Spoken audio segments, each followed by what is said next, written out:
fahamaizan'ny valan-javaboary ankarafantsika endrika famotehana ny fireneny ampiaro ny sazy sy ny tolérance zéro hoy Niger.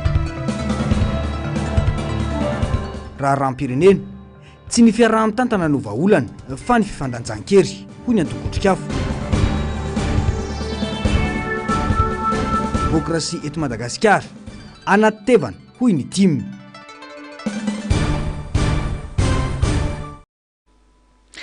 Manatitra ny fiaravana tompo klasy tompoka vavy tonga soa indray ato anatin'ny fotoanan'ny fampahalalam-baovao eto amin'ny fahitalavitra MBS. Asaina ampanajana ianao hanaraka ny fampahalalam-baovao hatramin'ny farany. Ny pejiny politika manodidina ny tontolon'ny fifidianana olona ho atao eto Madagasikara no isataratsika ny fampahalalam-baovao. Misintona lakolosy sy manoloana ny famerenana indray ny fahazaran-dratsy amin'ny tsy fanajana lalàna hiatrehana ny fifidianana olona ny 12 Desambra ho avy izao ny eo anivon'ny firaisamonim-pirenena KMF Konoe fanabeazana olom-pirenena. Efa tsy mahagaga intsony ihany ny fomba fiasan'ny fitoeram-panjakana hoy ny mpisetra politika amin'ny fanaovana fifidianana misy kajy hitadiavana toerana ho an'ny ireo praitsy kombakomba. Atao midangana ihany koa ny atombola amin'ny fifidianana tsy ahafahan'ny rehetra mandray anjara amin'izany hoy ny fanamafisana. Tati-baovao ny Ando Miaratina eo amin'ny sary sindratsariny ny Artanjona. Impolo tapitra ariary ny petrabolana caution tsy maintsy alohan'ny lisitra iray izay latsaka ho fidinina lolona ny 12 Desambra 2022 avy izao raha ny fampahafantarana. Maneho ny fihetsiky ny mpitondra fanjakana fa natao an'olom-bitsy ary fanakanana ny rehetra sy andray anjara amin'ny fifidianana ny fakana vola midangana tahaka izao ny mpanao politika. Efa tsy mahagaga ihany koa ny fomba fiasa. Kajikajy politika ametrahana sy tediavana seza ho an'ireo praitsy kombakomba amin'ny mpitondra ny fifidianana lolona ka antony tsy hanajana ireo lalàna samihafa. Ny zavatra hita sy tsapa tao amin'izay nitondrana dia Matoandro Rajoelina nanomboka tany tetezamita dia ny fametrahana an'ireo mpiara lazaina nambara fa mpiara mitolona, ireo mpiara misosy, ireo sanatry mivava raha salasy praitsy kombakomba. Zay ny tena atao izay azahoana izay ametrahana an'ireo amina toerana. Ny hita aloha dia atao zany ny fomba tsy ahafahan'olo-kafa na ny atenivon'ny fanoherana ny olo-tsotra na fikambanana na toko politika hafa maniry hiditra sy andray anjara amin'izany dia nakarina avo be la iantoka na le caution vao nivoaka ilay izy hoe 80 tapitrisa ariary.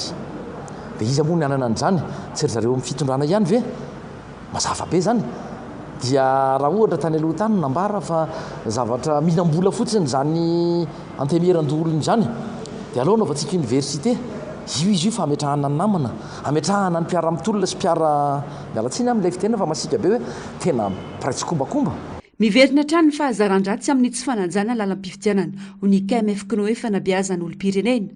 Tsy tokony ho sakana tsy hanaovana ny fifidianana lolona izay falany fipitoam-piasana ny tsy fampiny ireo mpifidy vaventy saingy misintona lakolosy ary manaitra ny fitondram-panjakana kosa izy ireo anaja lalana velona. Zay zany tsy misakana mihitsy ny rosoana amin'ny fifidianana ary mapolitsika amin'ny rosoana amin'ny fifidianana fa misintona lakolosy ihany koa hoe ilaina ny ametrahana tety andro ametrahana politika na fanapahan-kevitra mazava ny mahakasika an'ireo commune izay mbola tsy manana maire amin'izao fotoana izao.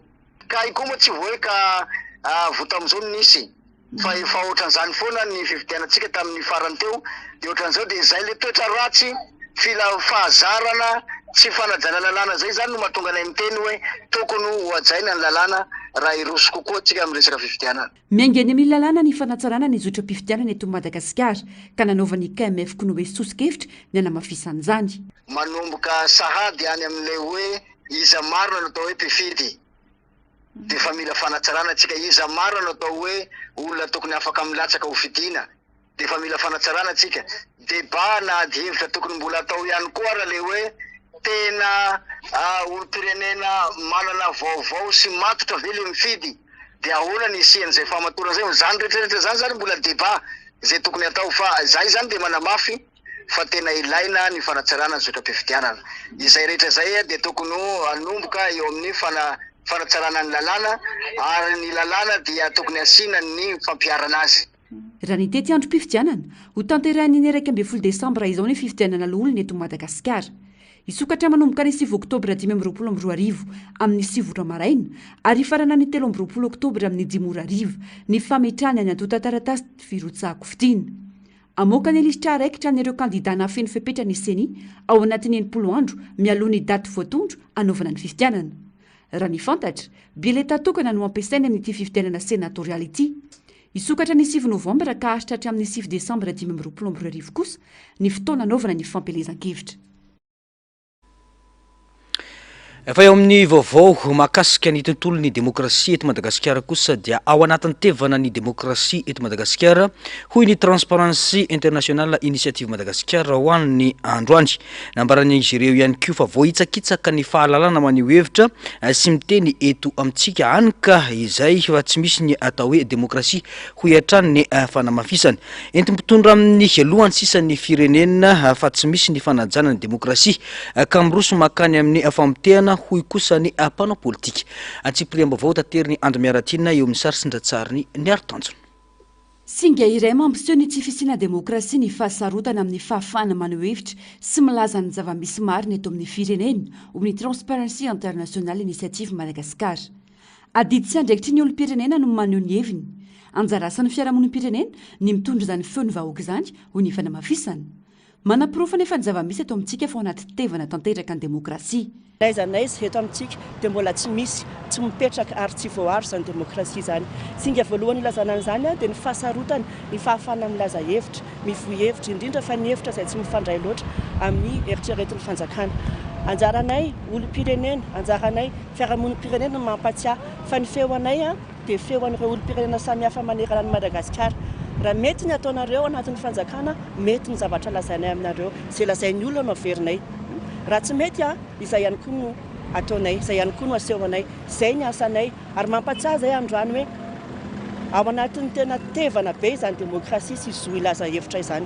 Lemena ny sain'ireo olom-pirenena fa tsy anjara asany manao politika. Asan'ny olom-pirenena sy fiarahamonim-pirenena rehetra ny politika. Amin'ny alalan'ny fanaraha-maso ny asan'ny mpanatanteraka sy ny fitakiana ny tamberina andraikitra ho ihany ny transparency. Fomba anankiray andeha miantsana ny olona koa ny fiheverana foana hoe ny politika dia ho an'ny mpanao politika, ny politisiana ihany no mahazo mieritreritra politika. Asantsika olom-pirenena izany, asantsika fiarahamonim-pirenena izany satria ny politika dia miantraika amin'ny fiainantsika rehetra, fiainantsika tsirairay ary manana andraikitra isika, andray anjara, anara-maso, ampatsiahy ireo nomentsika fahefana fa izy ireo dia manana tamberina andraikitra amintsika ary demokrasia ny fitakinana izany. Tsy voafetra amin'ny fifidianana fotsiny demokrasia fa fandraisana anjara amin'ny fomba rehetra amin'ny fiainam-pirenena ho ny fanamafisana. Velona kokoa ny demokrasia rehefa mandray anjara amin'ny fiainam-pirenena ny tsirairay fa tsy mijana ho mpijery fotsiny. Endrika iray handemena ny demokrasia ny fanomezana vanany kolikoly sy tahotra ilaza ny zava-misy marina. Averina ihany koa fa ny fanapariahana be loatra sy tsy ampiheverana ny resaka kolikoly dia isan'ny fomba anankiray handemena ny demokrasia. 26% ny IPC atsika amin'ity taona ity, kely be izany. Ary raha mbola anao fitahana ary dia mbola kely lavitra noho Nepal izany. Nepal mbola ambony noho tsika. Mila mieritreritra izany tsika izao hoe atao ahoana ny zo ilaza hevitra, atao ahoana fiarovana ny olom-pirenena amin'ny zony sy amin'ny fahafahany miaina. Ary izay ny antony anaovanay an'ity androany ity hetsika fampatsiahivana ho an'ny olom-pirenena aza adino. Tsy ao anatin'ny filatsam-bato ihany, fandatsam-bato ihany natao hoe demokrasia iainantsika andavanandro. Manana olana daholo tsika rehetra ireo, olany rano, olany jiro, fampianarana, ny kolikoly, ny fahantrana. Ny olana dia matahotra tsika ilazan'izany hevitra izany. Na ianareo mpanao gazety ary manana olana azo loharano vaovao sy mahasamiteny. Dia izany mila hajanona fa raha milaza ny tenantsika ho anatina tany demokratika tsika, izany no fomba voalohany tsy maintsy hajanona. Mandeha ihany koa ny fampitahorana samihafa sy ny filazana fa mpikaramanady politika izay rehetra miteny. Tsy mpikaramanady politika ny fiarahamonim-pirenena sy ny olom-pirenena rehetra raha milaza ny tsy mety hitany masony. Entitra ny transparency ny laza fa tsy maintsy miteny izy ireo manoloana ny tsy fetezana misy eto amin'ny firenena. Eo ihany koa ny fanaovana fampitahorana sy ny fandemetsana milaza hoe matoa manao an'izao hetsika izao dia inty izy mercenaire na ohatran'izany. Porofoy aminay hoe izay marina, porofoy aminay raha izany no izy. Fa izahay fiarahamonim-pirenena, izahay olom-pirenena tsy maintsy milaza ny zava-misy. Tsy misokatra ny espace civique eto Madagasikara, zava-misy izany.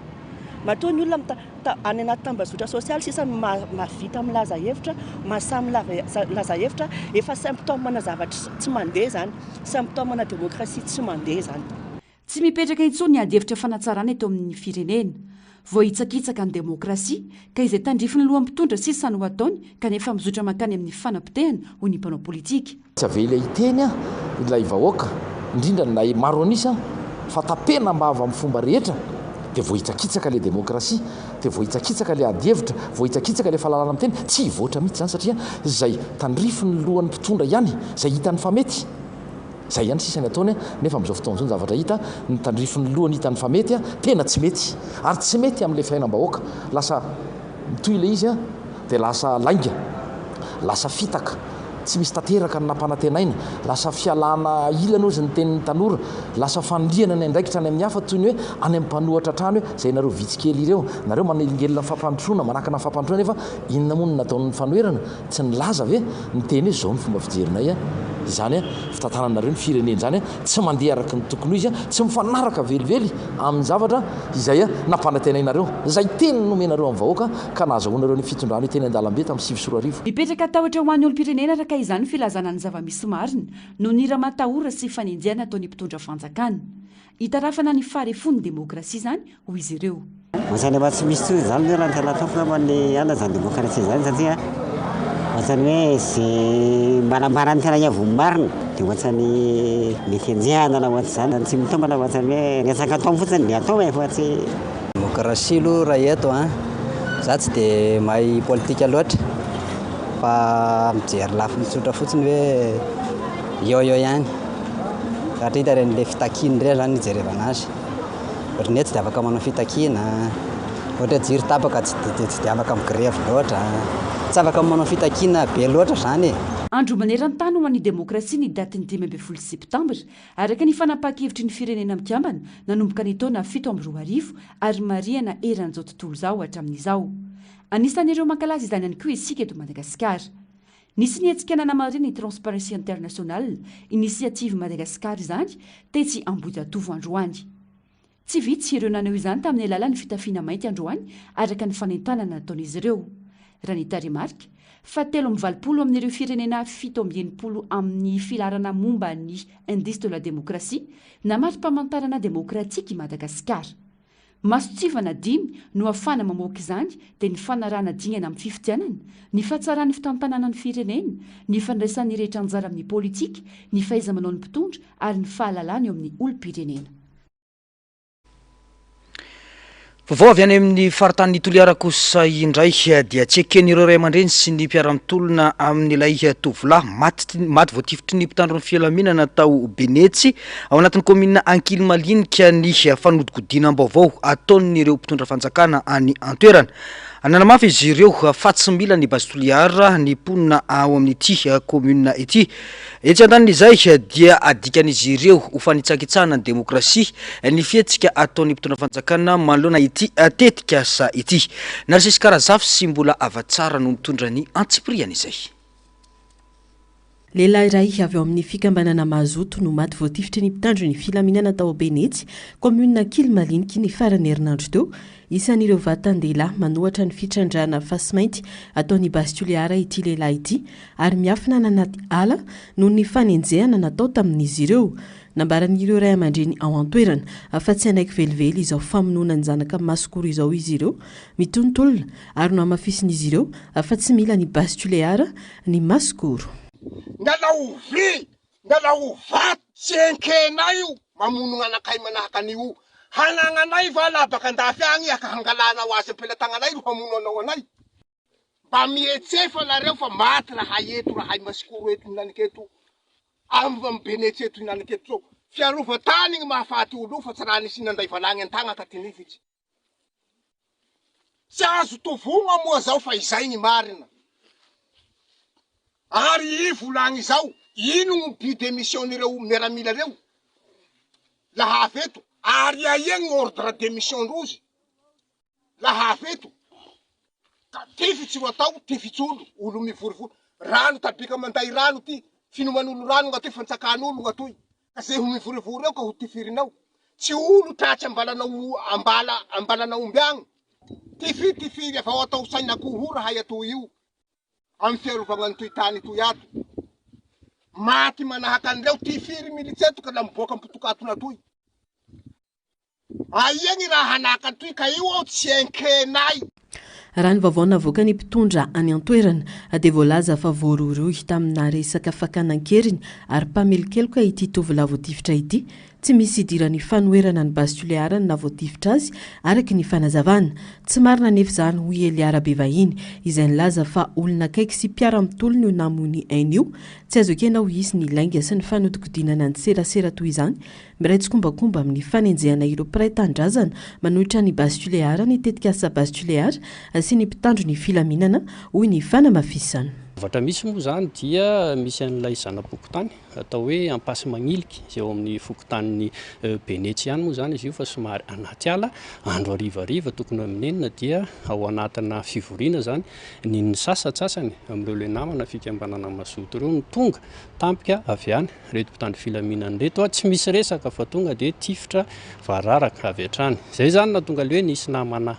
ray dia ny namana benefisy moa zany izay fantatry ny tena tsara miara-mitolona amin'ny fanoerana ny tetika asa bastuliara namony ainy izay ny raha nahita moa zany hoe voatifitra teo amin'ny tendana izy nivoaka nakao amin'ny atony zany ny zavatra misy amin'izao fotoana izao dia navadika indray le izy fa hoe mpanao kidnapping ireo le namana avy amin'ny fikambanana mazoto anivon'ny OMC aza mandainginareo sy ao anivo ny orinasa bastuliara satria lasa fitaovana ilay fitondram-panjakana fotsiny zany amono ny mpiray tandrazana izay miaro ny tandrazany avy eo nareo mba hanafenanareo ny heloka ataonareo dia mandainginareo fa milaza fa hoe mpanao kidnapping indray ireo namana avy amin'ny fikambanana mazoto ireo mandaingy ny eo anivon'ny OMC. Mbola lavitra ny fampiarana ny demokrasia eto Madagasikara hoy hatrany Eliarabe vahiny profon'izany ny tsy fampafantarana vaovao marina misy sy ny tsy fahafahan'ny fanoerana miakatra eo anivon'ny ainao manjery-panjakana. Raha ataontsika mivantana ilay fomba fijery sy iainana an'ilay izy dia tena mbola lavitra izay le hoe fampiarana sy fiainana ny demokrasia izay Madagasikara profon'izany izao zavatra misy izao olona miaro ny tanindrazany dia vono noa setrin'izay izay miezaka mijoro rehetrarehetra dia hitantsika fa amorona n'ilay mpitondra fanjakana karazana dossier maro samihafa satria tsy mitovy hevitra satria manelingelina ny finanan'zareo ka eto zany izay hoe tena mbola lavitrezaka tsika ny amin'izay lafiny demokrasia izay raha tsy hijery fotsiny tsika ny fomba fampahafantarana ny vaovao ho an'ny voaka malagasy isan'ny taratra raha hitarafana an'izany nge misy ny ena manjerim-pirenena oza hoe firy amin'ny sehatra politika firy amin'ny voaka malagasy izay tsy mitovy hevitra mitondra fanjakana no afaka mampiasa an'izany aina manjerim-panjakana zany fa lasa fananany olon-tokana le izy dia fananany ny mpitondra fanjakana azo hitarafana ny mbola hoe faharisarisan'ny demokrasia avokoa zany zo fototry ny vahoaka ny miaro ny taniny ka tsy azo ekena ny fampiasana herisetra entina anampenam-bavan'ny vahoaka ho hiatran'ny fanehoan-kevitra. Mbola hijanona amin'ny vaovao tany Toliara izay hatrany isika namoaka fanambarana ny teo anivon'ny cellule de crise ho an'ity androany ity. Nambaran'izy ireo fa halavin'izy ireo tanteraka ny filazana ataony manam-pahefana fa dahalo manafika any anaty ala ireo olona miafina any ireo sy ity tovolahy voatifitra ity. Manameloka tanteraka ny herisetra nataon'ny mpitandro filaminana sy ny mpitondra fanjakana manoloana ny fisisiana amin'ny fanatanterana ny tetikasa Bastoliara araka zany ny cellule de crise diovy i Madagasikara ny Antsipriana izay. Manameloka tanteraka ny famonoana nataon'ny mpitandro ny filaminana ka nahafatesana lehilahy iray mpikambana ao anatin'ny fikambanana mazoto sady mpiaro ny tandrazana atao amin'ny commune Ankilimalinka fokotany Benetsy sy ny cellule de crise diovy Madagasikara sampana Toliara araka ny fanambarana izay nataony androany. Tsy azo ekena velively ny herisetra nataon'ny mpitandro ny filaminana amin'ny olom-pirenena miaro ny taniny ho hiatran'ny fanambarana. Lainga ihany koa ho ihany ny cellule de crise diovy Madagasikara ny filazan'ny tompona ndraiky mpanjakana any an-toerana fa dahalo nampanao fankanan-keriny ireo olona miafina naty ala. Raha ny fanazavana dia vahoaka manohitra ny fitrandrahana fasimainty ataon'ny Bastoliara ireo ka mitsoaka noho ny fanenjehana atao azy ireo.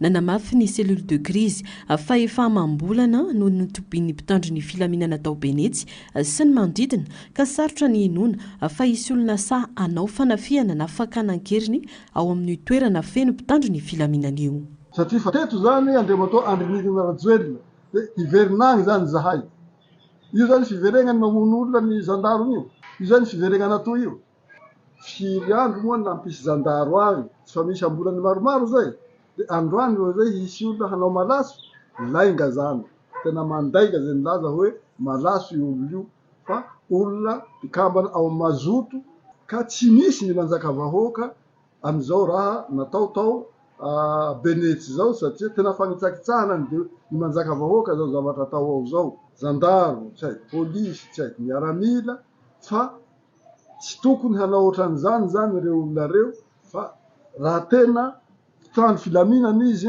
ho tandromany tsara ny finaminany fa am'izao ane tena faty olona zao tsy misy filaminana tandromana zao ny any ary miteny ny ray amin'io olo an-tanànareo hoe na ho taperinareo zahay aby eto zahay manohitry manompo tandrazanay toy tsy ho trandrahana misakana zay olona hitrandraka azy io hoe misakana zany zahay. Mitanila ny fitondram-panjakana manoloana ireo tetika asa lehibe ho iatran'ny cellule de crise diovy Madagasikara raha tsy haivina mantsy ny zavantranga atao Soamamanina dia najanon'ny fanjakana ny tetika asa mpitrandrahana saika natao rehefa nisy tolona nataon'ny vahoaka isisihan'ny fanjakana hatrany anefa ny tetika asa basuleara ary aminona olona sy ampiarana famoretana isan'andro ho iatran'ny fanehoan-kevitra. Ny mahagaga anay tsy tia avao ny fitrandrahana ao ny mika ao ny labradority grafity koa trandrahana amin'ny farity ampanihiny safira mandavaka ny oeran'ny tany io misy gaza nefa ao tsika manao hoe aza aripaka ny ala amin'ity charbon ty fao io gazy io tsy trandrahana ary amin'ireo fitrandrahana ireo tsy nisy vahoaka nitondra pankarte hoe ajanono fitrandrahana grafity io fitrandrahana mika labradority io fa navela fa maninona ty bazy ty sy QMM sy any ambanjy any no mampitaraina an'le olo satria misy fiantraikiny amin'le fiainam-bahoaka ty ireo fitrandrahana ireo tsy vitany manimba ala sy ny tontolo ihinana ny biby sy ny hazo sy ny tany fa manimba n'le olombelo. Izay ny mahatonga an'ity zavatra ty fa manino tsy atao io fitrandrahana gazy, manino tsy atao io cimenterie io nefa manana akora hananovana azy tsy keltuliara fa ity manimba olombelona sy mahafaty ty no io no insistena amin'ity faritsy ty. Andefa iraka manokana any Benetsy moa ny cellule de crise diovy Madagasikara hijerakaiky sy hanangona profo momba ny tena zava-nisy marina tamin'ny tirara ity manamafy hatrany izy ireo fa zo fototra ho an'ny vahoaka malagasy ny miaro ny taniny sy ny hoaviny ary tsy azo ekena ny fampiasana herisetra entina anakanana izany.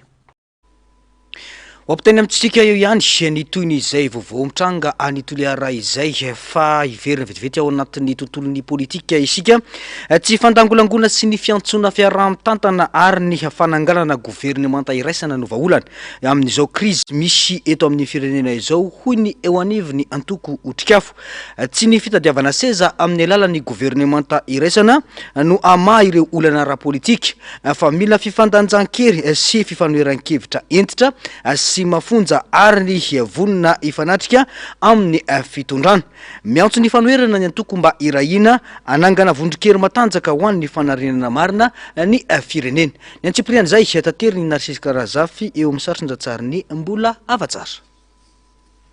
Tsy ny fiaraha-mitantana no vahaolana amin'izao krizy lalina iaina ny firenena izao ho ny mpanao politika Eli Arabe vahiny ary tsy tokony angina ny vahoaka manoloana ny krizy lalina izay misy eto amin'ny tany sy ny firenena.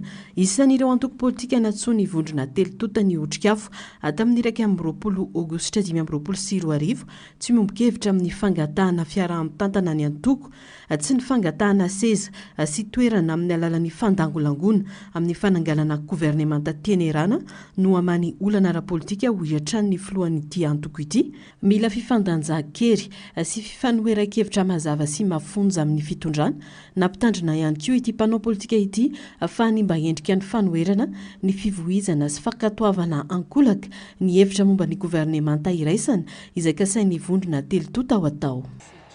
Ny tamin'ny voalohany aloha zany efa isan'ny voasa sy nandray anjara tokoa zay tery MC Michel Paribia tamin'ny fanatsonina ataon'ny vondrona PAM voalohany moa zany nentrareo moa zany mazava ny azy fa le hoe firosona fanerena amin'izay le hoe fananganana gouvernemanta iarahana amin'ny tantan'izay mba andaminana ny firenena hevitra zareo zay ajainy ny Otrikafo tanteraka fa raha ho an'ny Otrikafo aloha dia hoy hoe raha fiaraha-mitantana izany tsy sahy mihitsy no amahany olana eto amin'ny firenena ny olan'ny firenena amin'izao fotoana izao dia Andriamatoa ihany Rajoelina sy reto ekipany izay tsy manao fa tsy miaro ny tombotsoany.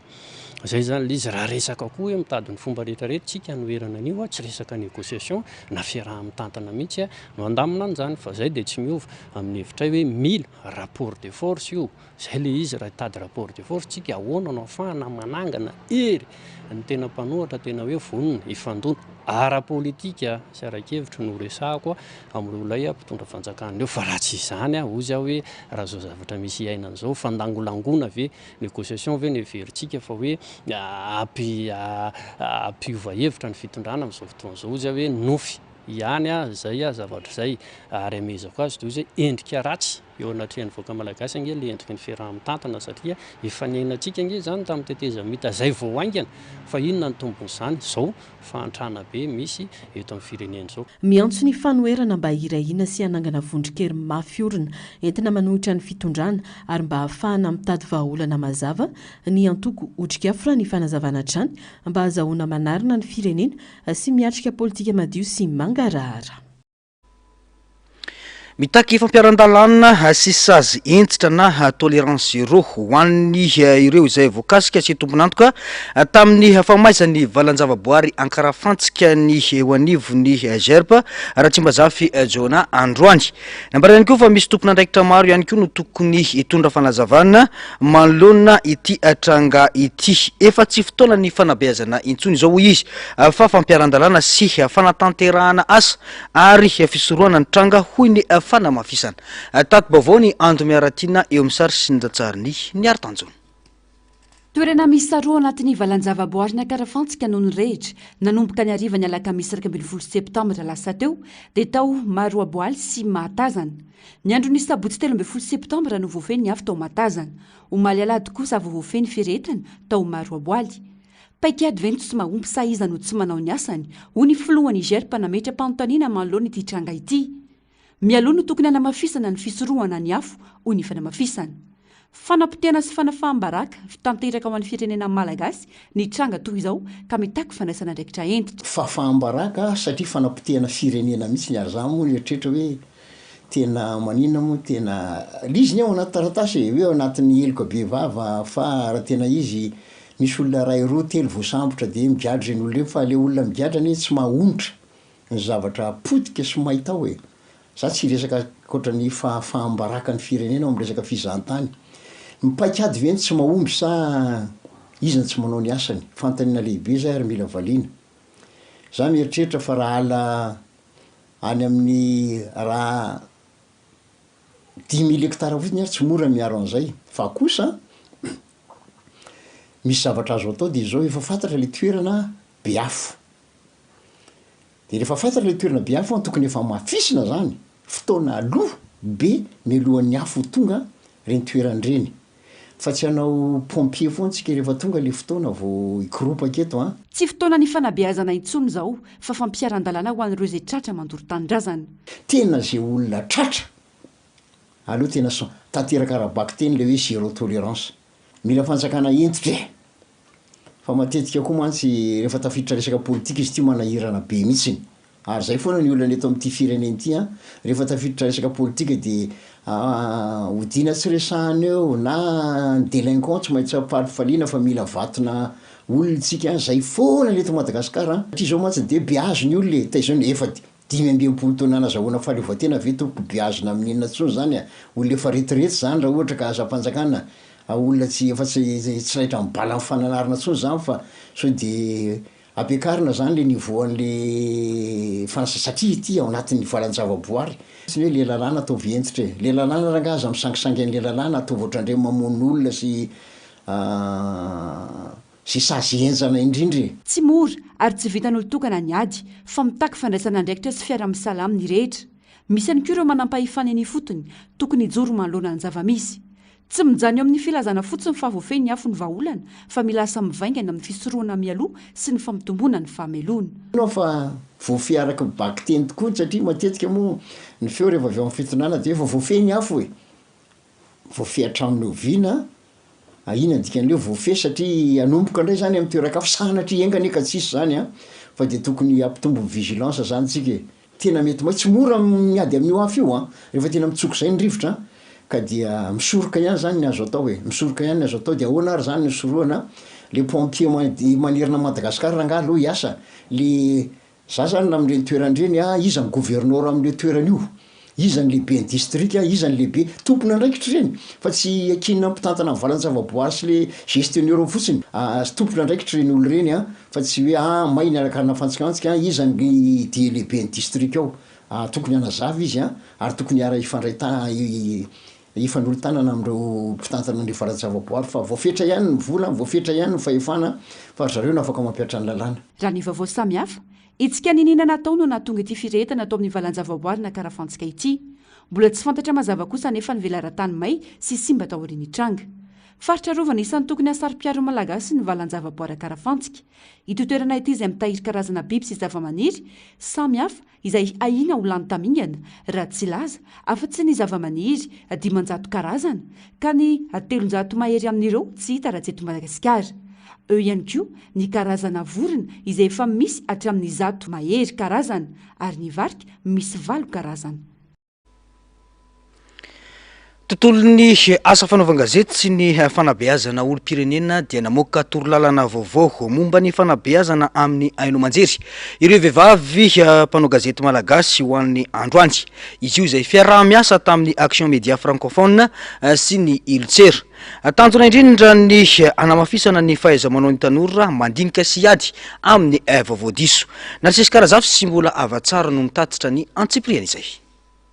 Namoaka torolalana momba ny fanabeazana amin'ny Aino Manjery sy ny fampahalalana antsoina ihany koa hoe EMI ny fikambanan'ny vehivavy mpanao gazety malagasy niaraka tamin'ny Action Media Francophone ary ny fikambanana Iltsera natao indrindra ho an'ny mpianatra ambaratonga faharoa sy ambaratonga ambony ity torolalana ity tanjona ny fanomezana sehatra mivantana ho an'ny vehivavy mpanao gazety amin'ny fanabeazana amin'ny Aino Manjery mba hanamafisana ny fahaiza mandinika ireo tanora hiadiana amin'ny vaovao diso ary ampiroboroboana ny maha olo-pirenena vanona. Fa ny tena tanjona tsy hampianatra akory asantsika vehivavy mpanao gazety ny fanaovan-gazety fa fampizarana ohatra ny ahoana ny antsoina hoe éducation aux médias l'information inona fanaovan-gazety inona fanaovan-gazety mety ohatra ny ahoana ny famakiana ny vaovao ohatra ny ahoana ny tontolo ny serasera sy hita zany amin'ny ankapobeny dia zay ny antony nanaovana ny guide ty guide ty dia ny raha nanao izahay vehivavy mpanao gazety moa zany dia ao ihany koa misy any Loïc Hervé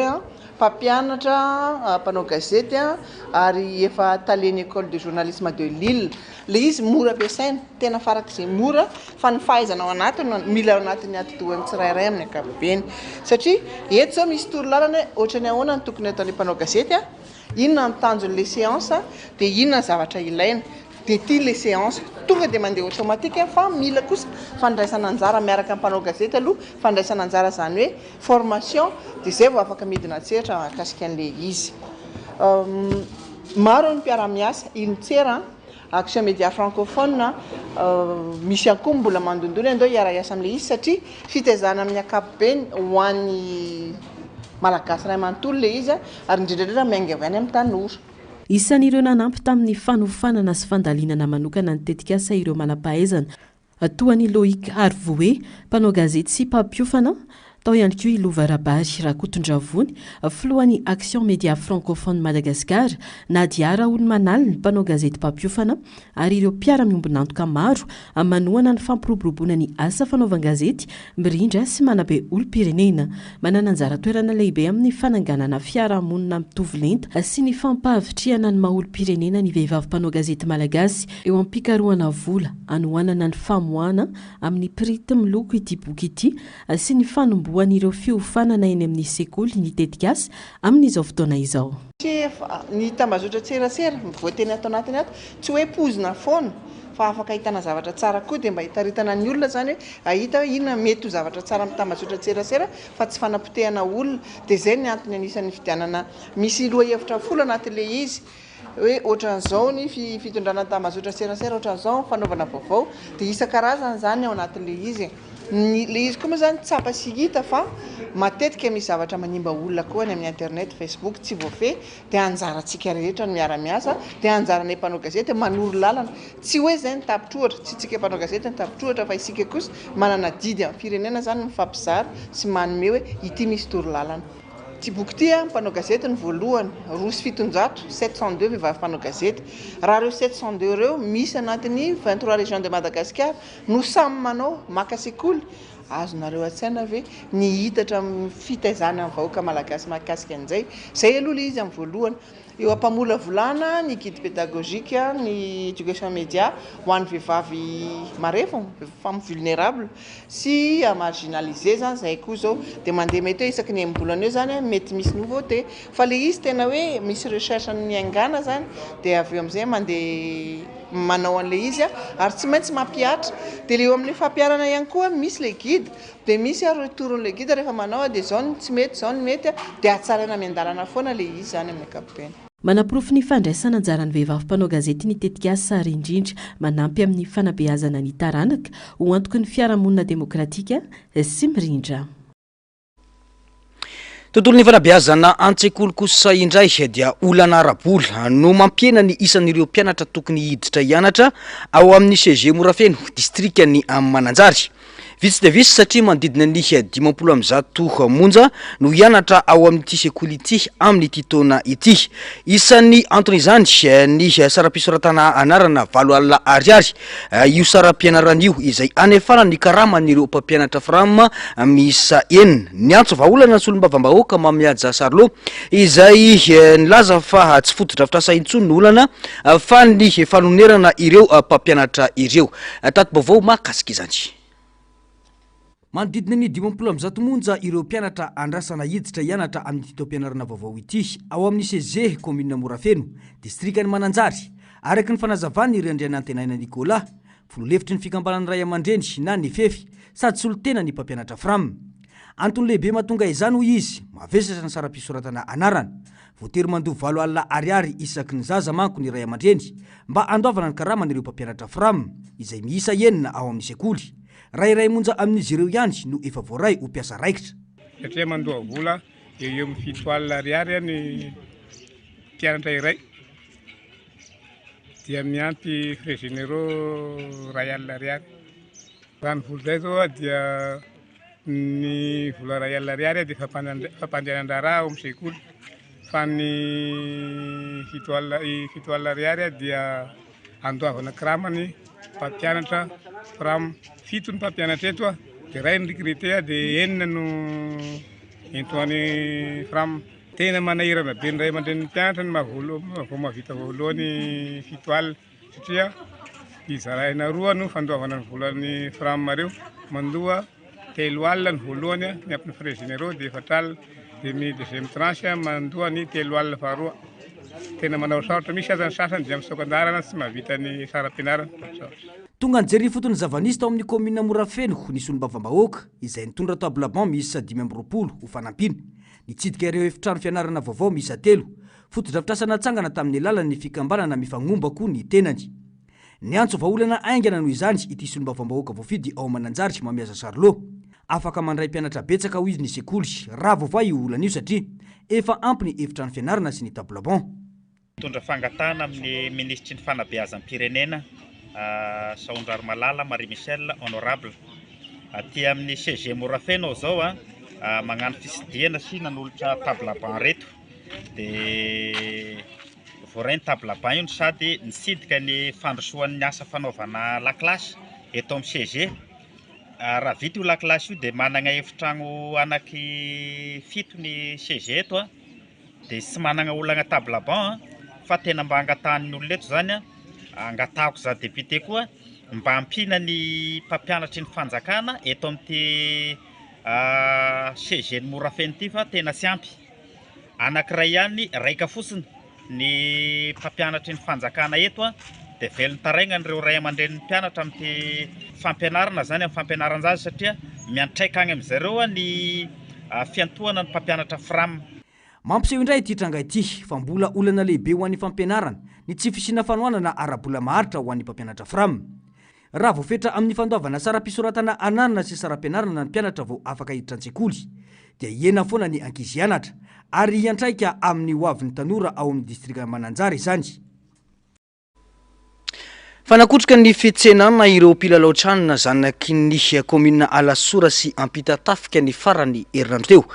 Tanjona ny amporisiana ny tanora hiezaka anatratra ny tanjona sy ny zavatra ataony hoy ireo mpitatana eny efotona andritra izany. Vahoaka maro no nitsena ireo mpilalao notron'ny ben'ny tanàna sy ny solombavambahoaka na ho an'ny tetsy Alasora izany na ho an'ny tetsy Ampitatafika. Ny antsipriana izay.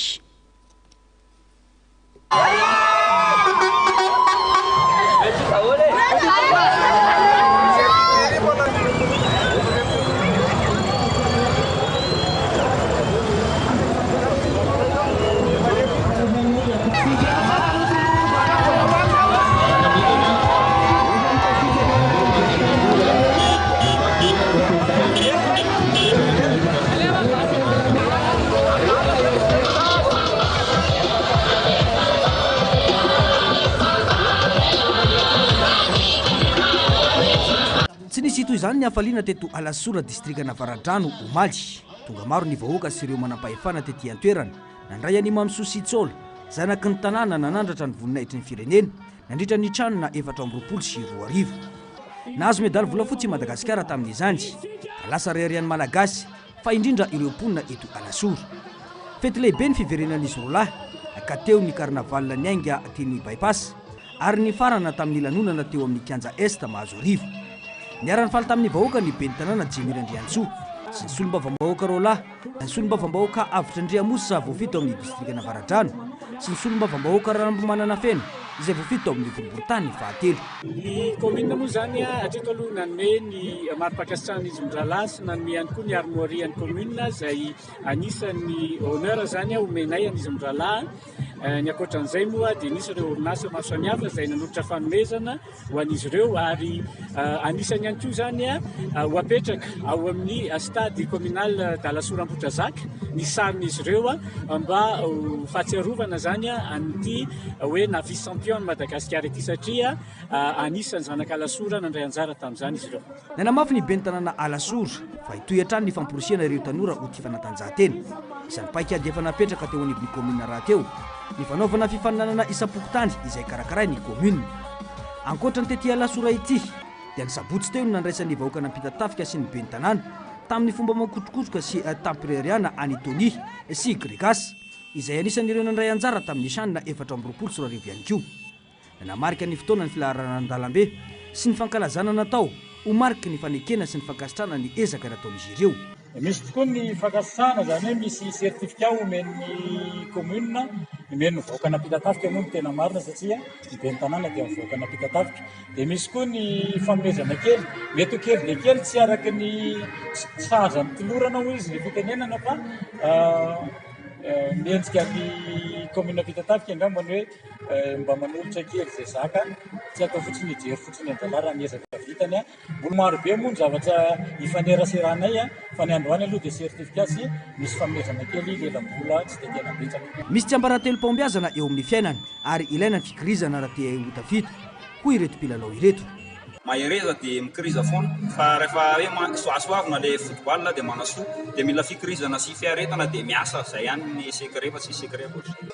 Boikely izay manam-paniriana mba hoe hanao baolina dia tsisy mirakina fa fiezahana sy fiaretana ihany ny zava-dehibe dia atao amin'ny fo. Nofaranana tamin'ny afomanga lehibe ny fotoana teny Alasora ka nafaly indrindra ny ankizy sy nanamarika ny fahatsiarovana ho an'ny rehetra. Feno fifaliana sy fiaraha-mientana ny vahoaka Alasora izay naneo fa manandanja zava-dehibe ny fanekena sy fankasitrahana ny asa soa vitan'ny zanaka ifotony tahaka izao. Maresaka avy any ivelany kosa dia naneho firaisan-kina ny firenena Arabo sy Silamo ho fanoherana ny herisetra miantra amin'ny vahoaka Palestiniana. Nanatrika ny fihaonam-be iraisam-pirenena tany Doha ireo solotenan'ireo firenena ireo ny maraina teo. Nisongadina nandritra izany ny fahavoazana vokatry ny fanafian'ny Israely izay everin'izy ireo ho eloka bevava. Ny antsipriana izay vaovao izay.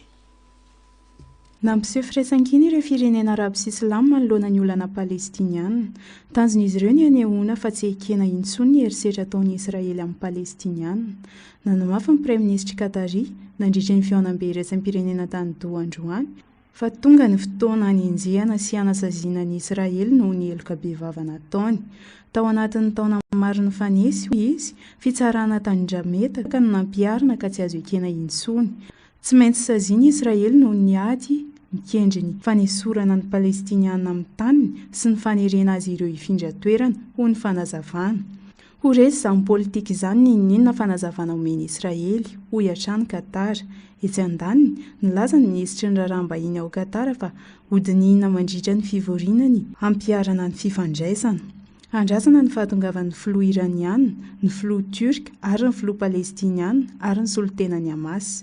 Ny tanjona amin'izao fihaonan'izao moa dia ny hananganana paikady vaovao sy hanehoana firaisan-kina eo amin'ireo firenena arabo islamika hiatrehana ny Israely. Etsy ankilany mitohy ny fivoriana. Tonga any Jerosalema ny sekretera-panjakana Amerikanina Marco Rubio izay nanamafy ny fanohanana ny Etazonia any Israely.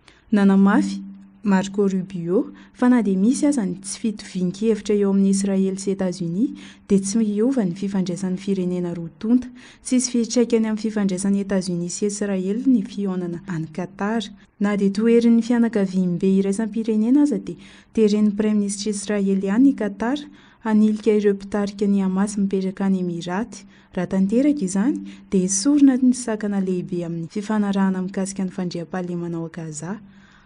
Araka izany, fanontaniana maro no apetraka ireo mpanara-baovao toy ny hoe hiara-dalana ve ireo firenena arabo sy silamo amin'izao fepetra izao?